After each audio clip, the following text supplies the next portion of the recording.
Entre 1980 e 2000, a população com mais de 60 anos cresceu 7,3 milhões em nosso país, totalizando mais de 4,5 milhões em 2000. O aumento da expectativa média de vida também aumentou, acentuadamente. No programa de hoje, nós iremos discutir sobre a saúde nesta fase da vida, a terceira idade.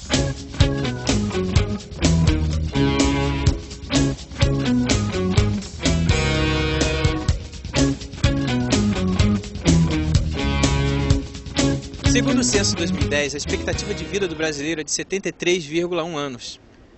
Há cerca de 14 milhões de idosos em nosso país. E 8% da população, 23.760 pessoas, são centenárias. Ainda é grande a desinformação sobre a saúde do idoso e, particularmente, os desafios do envelhecimento populacional para a saúde pública em nosso contexto social. Será que as pessoas conhecem os direitos dos idosos? E o que elas gostariam de saber sobre a saúde do idoso? Você sabe o que é saúde do idoso? Não, ela é crítica. Eu não sei muita coisa sobre a saúde do idoso. A saúde do idoso são políticas públicas que envolvem pessoas que é acima de 60 anos, promovendo sua saúde mental, questão da qualidade de vida. Até 2025, segundo a OMS, o Brasil será o sexto país do mundo em número de idosos. Este aumento do número de anos de vida, no entanto, precisará ser acompanhado pela melhoria e manutenção da saúde e qualidade de vida deste grupo populacional. No nosso país, a Lei 10.741 foi regulamentada em 2004, cria o Estatuto do Idoso. De um modo geral, regula os direitos que são assegurados às pessoas com idade igual ou superior a 60 anos de vida. E no programa Espaço Aberto para a Saúde, tema Saúde do Idoso, temos hoje as convidadas, professora doutora Selma Petra Chaves Sá, integrante do grupo interinstitucional de pesquisa que envolve a saúde do idoso, e também a professora doutora Donizete Vago Dayer, da área também de atenção à saúde do idoso. Então agradeço a presença de vocês, né? Muito obrigado por ter comparecido ao nosso programa. É um prazer estar aqui com vocês hoje, né? E espero aí que a gente tenha bastante discussões relacionadas ao idoso. A gente vai ter um quadro aí que a gente vai ter perguntas, né, das pessoas da rua, que são pessoas interessadas também no tema. E eu acho que a gente vai ter muita conversa hoje sobre esse assunto. Então, uma coisa muito importante para a gente falar, inicialmente, que para defender os direitos dos idosos, o Estatuto do Idoso, como foi criado, como a gente já falou anteriormente, né, ele é assegurado, além dos meios, e também ele facilita, trazendo oportunidades para a preservação da saúde física e mental e aperfeiçoamento também moral, intelectual, espiritual, social, garantindo que os idosos eles gozem de todos os direitos, né, assegurando a essas pessoas uma melhor qualidade de vida. Então, eu acho uma coisa muito importante a gente discutir inicialmente isso, né? Como se deu a criação desse Estatuto do Idoso? Houve uma participação popular nisso? Inicialmente, então, a gente gostaria também de agradecer o convite, né, para estar aqui debatendo a saúde do idoso, um tema hoje que tem ocupado vários espaços, não só na academia, mas na sociedade como um todo, né? O Estatuto do Idoso, ele começa a ser discutido já no início dos anos 2000, né, nessa década, porque, como já foi lembrado, o nosso número de idosos no Brasil e no mundo vem crescendo de uma forma bastante rápida e nós, então, estamos precisando nos prepararmos para lidar com esse grupo. Então, foi preciso, sim, criar um Estatuto do Idoso. As demandas populares cresceram, né, as reivindicações dos próprios idosos, dos seus familiares, e aí, então, o governo, o Estado, né, pensou numa política que pudesse contemplar de forma mais específica as demandas, né, e as singularidades desse grupo populacional. Contribuindo com o que a professora Donizete falou, o Estatuto do Idoso ele foi uma discussão de um projeto de lei desde 97. Como a professora falou, né, sendo realmente estabelecido 2003, 2004, com um projeto de lei de um deputado federal e que houve uma grande participação da Confederação Brasileira de Pensionistas e Aposentados, não é, professora? E que realmente houve uma grande contribuição da população em relação à elaboração do Estatuto do Idoso. Então, houve como a pergunta, né, a participação popular, ela se efetivou. Foi intensa, né? Foi, né? É lógico que o ideal seria que fosse uma discussão né? mais ampla, mas não foi algo restrito apenas a uma instituição ou a uma Câmara de Deputados, Senado. Não, foi uma discussão já iniciada lá na Confederação Brasileira de Aposentados, lá em 97, para ver como, 7 anos depois de toda essa discussão, é que houve realmente, né, assinatura pelo presidente, né, o anterior, o Inácio Lula da Silva, e ele concebe aos idosos uma série de direitos que não sabemos se são oferecidos ou não, realizados ou não, mas que oferecem uma assistência à saúde, uma assistência social, inclusive assistência judiciária, que é algo extremamente importante, uma lei extremamente avançada. Podemos ou não realizar mais essas coisas. A discussão, às vezes, né, a gente contribui para a discussão, a criação das leis, e depois elas demoram um pouco. Então, no caso do Estatuto do Idoso, em 2003 foi criado pela lei, mas foi sancionado somente em 2004. Então, assim, teve uma demora aí. Mas, assim, não foi tanto, né? Parece que a sociedade percebeu que era necessário ter essa atenção especial ao idoso, né? A sociedade percebe isso de uma forma mais forte, né?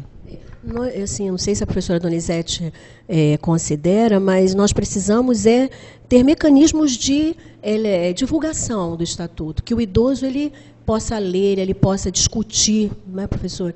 Discutir esse estatuto nos programas, nos locais onde eles participam. E aí eles terem uma participação, né, mais forte. Né, eles precisam, porque nós, profissionais, conhecemos, mas nem sempre você fala o Estatuto do Idoso, ele nem conhece, ele nunca ouviu falar. Né, ou professora? Então ele ouviu falar de alguns poucos direitos. Enquanto o Estatuto fala de vários, né, direitos que ele tem, hoje a gente fica quase restrito o direito à gratuidade no transporte coletivo. A ser atendido primeiro nas filas de banco. A questão da atenção nos bancos, né, e tudo. Então, o que a professora lembrou muito bem, é que a gente precisa socializar esse estatuto para o próprio idoso, para os seus cuidadores, para os familiares, né? Então, é um estatuto avançado, mas que a gente ainda, né, o próprio idoso não se beneficia dele, né? Uma outra coisa interessante, vai acrescentar mais alguma coisa, professora? Não, eu queria, assim, já que estamos discutindo o Estatuto, lembrar que, como a professora Donizete falou, tem coisas extremamente interessantes no Estatuto, como, por exemplo, a liberação de remédios de uso continuado, e que nem todos os familiares idosos conhecem. A liberação de próteses, de órteses, né? Então, inclusive põe em prática outras coisas importantes também na área da saúde coletiva, como o atendimento ao idoso diferenciado, né, nas unidades básicas de saúde, o cartão do idoso, né, da mesma forma que tem cartão da mulher, cartão da criança, tem o cartão do idoso para acompanhar também essas modificações todas que acontecem no corpo dele, inclusive se está tomando as vacinas adequadamente, né, indo regularmente às consultas. Então isso é importante também ressaltar para você que está assistindo a gente, né? Então tem todo um mecanismo preparado para atender o idoso. O que falta justamente, eu acho que é uma conscientização talvez maior até mesmo dessa própria população de idosos, né, atrás de seus direitos, né? Porque a gente vê isso, como a professora Selma e a professora Donizete colocaram, que os profissionais de saúde muitas vezes eles sabem que existem esses mecanismos, né? Mas será que a população no geral ela está, né, preparada, conhece, né, e os seus direitos, né? Isso é importante a gente se questionar também. Uma outra pergunta que eu acho interessante aqui para a gente trazer para a discussão é alguma coisa referente à senescência e senilidade, que eu acho importante a gente falar, né, quais são as diferenças, né? Assim, a senescência na verdade, é o envelhecimento considerado normal, entre aspas, né? O que aparece de diminuição de capacidade funcional, de agilidade, que todos nós vamos passar. E a senilidade são aquelas doenças que aparecem no envelhecimento. Então, essa é a grande diferença. Então, podemos dizer, a senescência é um envelhecimento que acontece em todo ser vivo. Naturalmente. Em que algo natural. E a senilidade são as doenças que ocorrem num momento como hipertensão, como diabetes, né, e outras doenças que acometem esse processo de envelhecimento e que se unem, que se juntam a esse processo que acontece natural do envelhecimento. Essa é a grande diferença. É até importante, né, que as pessoas saibam, porque muitas pessoas confundem. Então, em relação aos mecanismos para conhecimento do Estatuto do Idoso, a gente vê que tem movimentos, sim, que tentam orientar esse usuário idoso com relação aos seus direitos, mas são ainda muito tímidos, são movimentos tímidos, feitos de maneira, às vezes, pontuais, e que, às vezes, nós acreditamos que precisaria ser muito mais agressivos, muito mais campanhas, né, para que esse indivíduo realmente passasse a dominar esse estatuto, a conhecer. Claro que nos meios eles estão disponibilizados, né? Na internet ele está disponibilizado, a gente já tem a cartilha do idoso, né, professora? A gente tem isso, mas ainda são movimentos tímidos. Eles precisam se empoderar, né? Isso. Então, o que a gente vê, e que são feitos também ainda movimentos, mas são tímidos, como eu falei, de empoderamento desse usuário. A gente fala disso, mas nossos movimentos têm acontecido de forma um pouco tímida, como eu poderia dizer, né? Eu também concordo com a professora Donizete, que nós precisamos realmente divulgar, estimular esse idoso e o seu familiar a conhecer o Estatuto, para até solicitar, né, os direitos, a assistência, a saúde, mas assim, eu penso que as universidades que possuem programas direcionados para a saúde do idoso, para a saúde dos seus familiares, nós temos alguns locais importantes, como as salas de espera, as universidades da terceira idade, as ouvidorias que alguns hospitais possuem. E eu acredito também que essa coisa das grandes campanhas que envolvem o idoso, agora simbolicamente falando aí da vacina, também traz essa coisa do olhar voltado para o idoso, né? A qualidade de vida, que traz tanto isso, né? Você se vacine para você, porque é uma coisa importante a gente falar também, porque tem toda essa mudança, como a professora Selma e a Donizete falaram, né, da senescência, que envolve aí modificações no corpo, que às vezes uma gripe, né, para as pessoas jovens não vai ser a mesma coisa do que é no corpo do idoso. Então, assim, é importante também esse movimento de mostrar que o idoso tem uma posição, né, na saúde pública brasileira, aí mais no caso saúde coletiva, como a gente está discutindo aqui também, desses grupos especiais, se empoderarem também, né, desses recursos, né? Então essas campanhas que acontecem também são muito importantes para divulgar essa saúde do idoso, né? Perfeito. A própria mídia é um veículo importante de divulgação, como nós temos o Estatuto da Criança, que é muito divulgado. A mídia também tem esse compromisso de fazer essa divulgação. Compromisso social, né? Exatamente. A gente tem uma parte do nosso programa que todo mundo já conhece, né? Quem assiste a gente, que a gente vai até a rua e pergunta aos transeuntes, né, os cidadãos, as pessoas, o que eles gostariam de saber. E no programa de hoje a gente trouxe algumas perguntas sobre envelhecimento, né? Sobre a saúde do idoso. E a gente vai contar com a participação de vocês agora, né, ilustre participação, para poder ajudar a gente a esclarecer. Claro que a gente traz aqui como uma discussão, mas é importante que você que está assistindo a gente saiba que é um momento também onde a gente atende ao público em geral, sabendo as demandas dessas pessoas. Eu queria saber quais são os direitos dos idosos na saúde pública.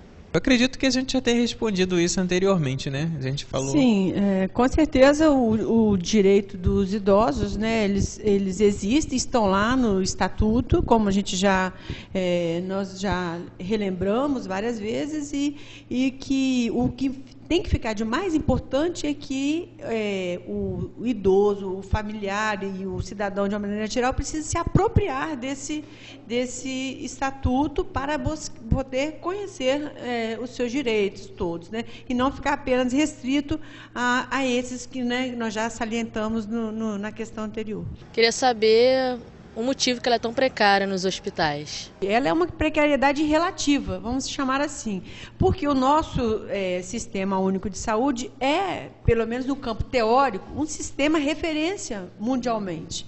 É um sistema que traz benefícios. O problema é a gente sair do plano teórico para a implementação do nosso sistema único. Então, ele traz realmente algumas limitações. Limitação da capacitação da rede de atendimento, dos profissionais, as limitações da ambiência para atender esse idoso. Então, realmente, se a gente levar para um campo mais abrangente, a saúde é precária no Brasil? É precária, mas nós temos ganhos substantivos. A estratégia de saúde da família, né, um programa dentro do Sistema Único, ele é uma referência e tem realmente feito uma cobertura extremamente importante para elevar a qualidade de vida, não só de idosos, de crianças, né, o acompanhamento a gestante em seu pré-natal, né? Então, eu acho que a gente tem muitos ganhos. Eu acho que a gente precisa ressaltar que vivemos em momentos ainda críticos, mas estamos avançando com certeza.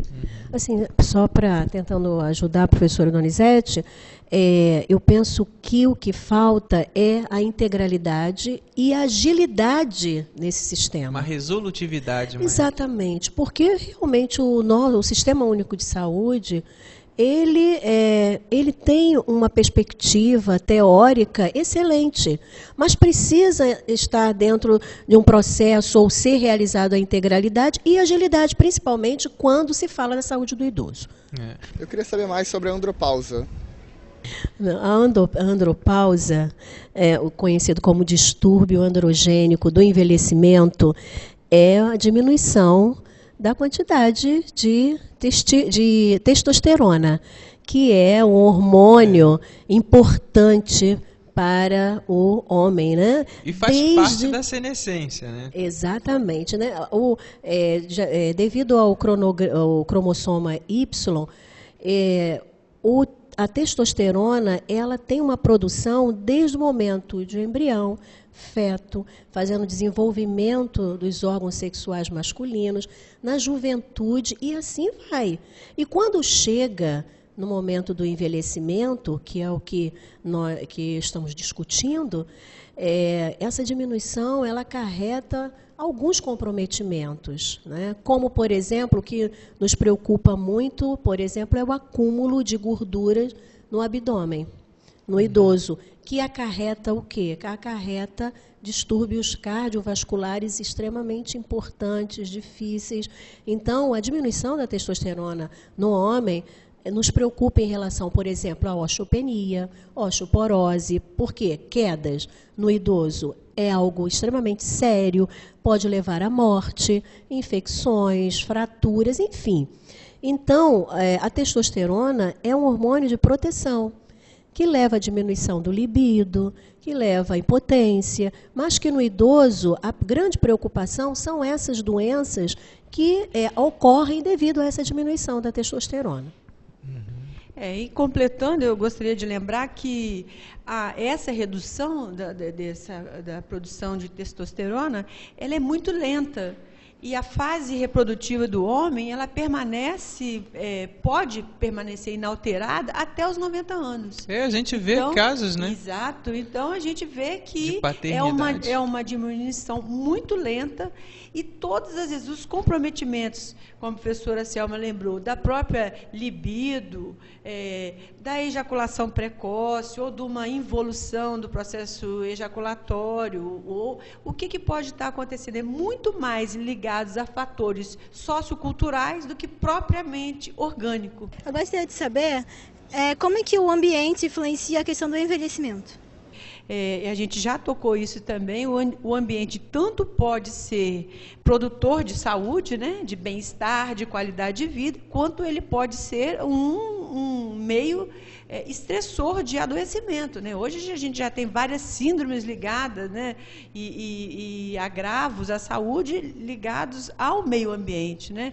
Então, por exemplo, conflitos intergeracionais na família pode provocar realmente quadros de melancolia nos idosos, quadros até que podem caminhar para quadros de adoecimento de depressão, né? Então, o meio tanto pode ser favorável à saúde, quanto trazer realmente comprometimentos sérios à saúde do idoso e de qualquer um de nós, né? Com certeza. É importante ressaltar que o ambiente ele é somado a todo o processo de envelhecimento. Então, se nós estamos envelhecendo e o ambiente não é favorável, por exemplo, água, né, o ar, o ambiente familiar, como a professora Donizete colocou, então é evidente que esse envelhecimento ele fica comprometido, porque além de todos os fatores considerados naturais no processo de envelhecimento, nós temos toda uma situação ambiental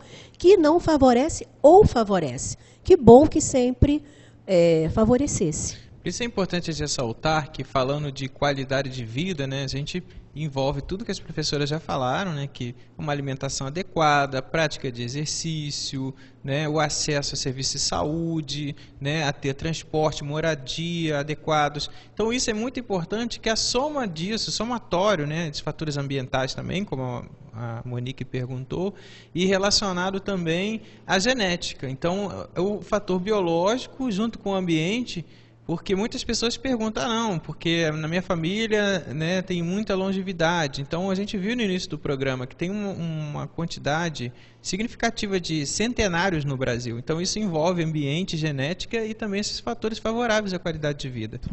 Porque o idoso é maltratado.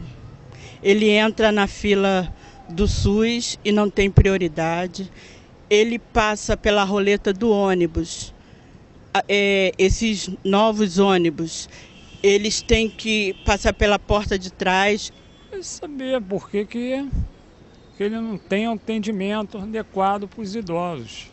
Na verdade, as duas perguntas podem ser respondidas em uma só, né? Existe realmente, assim, na opinião das senhoras professoras, essa coisa de maltrato no SUS ou não ter preferência de atendimento? Como é isso na visão de vocês? Professor,